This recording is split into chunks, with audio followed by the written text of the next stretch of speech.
Hey guys, what's up? Thanks for checking into the channel. I wanted to do a video today about fees and costs. If you're thinking of doing a purchase or a refinance and you're wondering, gosh, approximately how much is this loan process fee going to cost me?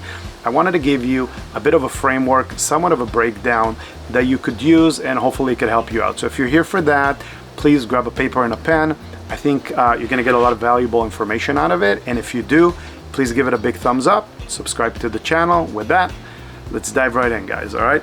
So what are the associated fees? I think we gotta take a couple steps back. We have to ask ourselves whether this is a purchase or a refinance, because refinances cost a lot less when it comes down to third-party fees, which is escrow, title, lender, credit, appraisal, recording, notary.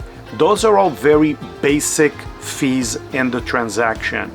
And the reason I highlight those is because as a mortgage broker, I actually have to identify and disclose the fees to the borrower. And it's kind of interesting because the business is regulated in a way that if you miss a fee, your company actually has to pay for it, even though it has nothing to do with you. So it's very interesting how this business works. A lot of it has to do from the fact that back in 2007, there was a lot of mortgage fraud. And so nowadays, they made it super conservative. Moving forward, that's not really what I want to talk about.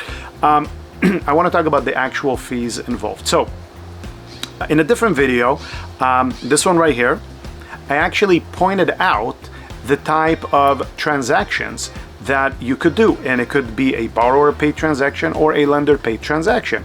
That would actually dictate how the loan officer is paid. Now, I'm going to assume that this is a standard lender paid transaction, meaning you walk into, as an example, a bank and you request a loan, all right? So if that was the case and it was a basic refinance, then typically speaking, the fees tend to associate themselves to the amount of money that you're borrowing. So there's different fees associated through the title company based on the size of the loan.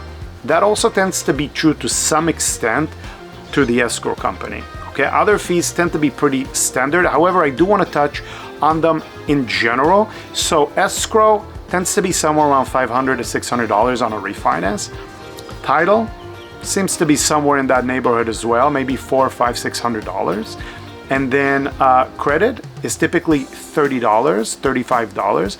Appraisal, somewhere around $500. Notary, traveling notary, is somewhere between $200 to $250.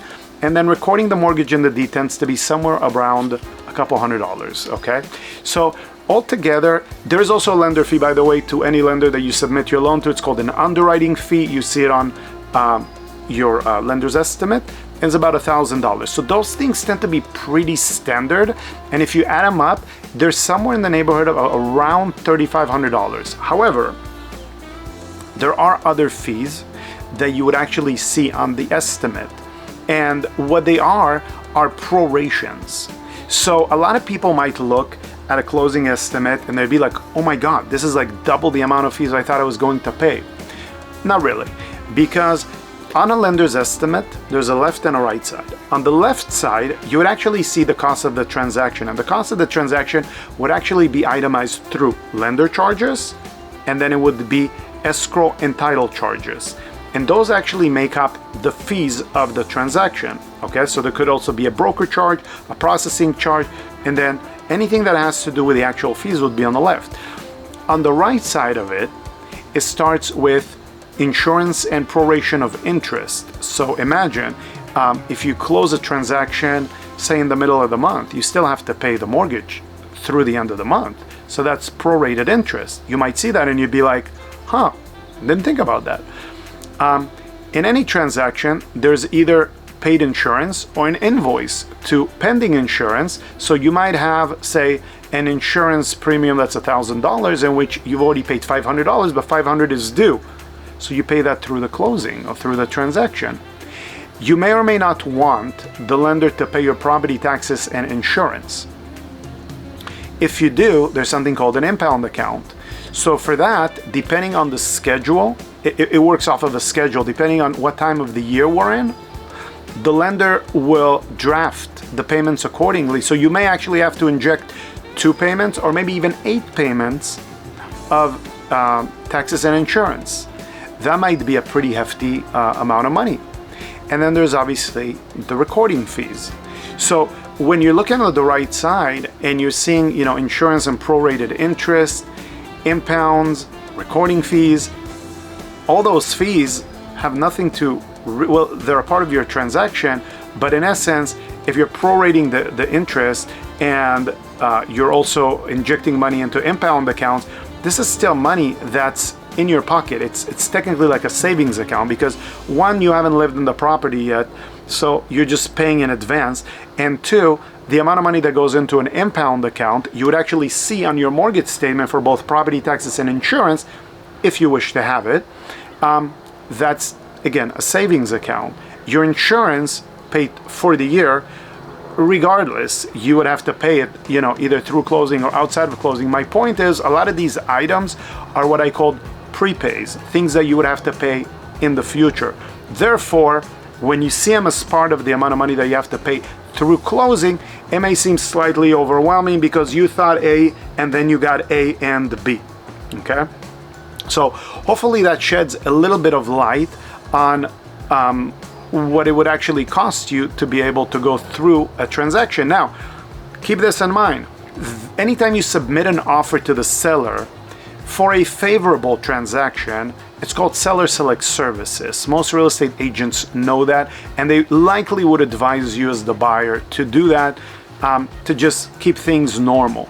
So when you do a seller select services, the title company and the escrow company in the purchase transaction are actually picked either by the seller or by the agent of the seller, which is relationships that the agent either has with the escrow, the title company, or both. So the associated fees are actually coming from those 2 parties as it pertains to your purchase transaction. As a lender, okay, or a mortgage broker, before we are able to disclose fees to the borrower, we actually request them a borrower's estimate and a master estimate from the escrow company the minute we initiate a transaction. Okay, so if I got a file today, a call, hey, we really, we just opened escrow, we need to initiate a loan. The first thing I would do, me and my team, is we would reach out to the escrow company and would say, hey guys, we need the master estimate, we need the borrower's estimate, and that would give me all the fees so I could actually disclose the transaction. In addition to it, I would need a bunch of other things that would go through the transaction, and I'll probably make a video on that as well, all right? But if you enjoyed the video and you got some value out of it, and if you have questions, please put them in the comments below. I would love to see some comments. I want your feedback. I'd love to know what you think. And there's other questions that you might have for me. I'll be happy to answer them. Otherwise, please give it a big thumbs up. Subscribe to my channel if you haven't done so already. And I'll catch you guys on the next video. Thank you for watching.